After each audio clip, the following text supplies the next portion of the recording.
In this video, I'm going to show you how to enable your Google Play Store from when it's disabled.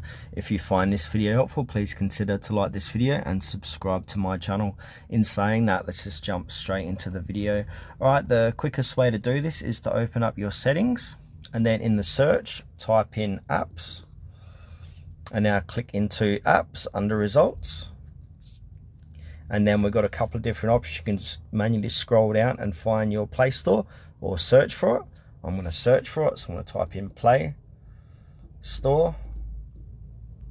Here it is here, so you can see it's fourth on the list. It will say Google Play Store 152 megabytes and it's disabled.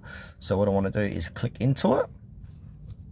And now at the bottom of the page, it will have a little tick with enable. So if I go ahead and click on enable, that's going to enable my Google Play Store. So if I go back to my screen here, I can jump back into my Play Store and it's now re-enabled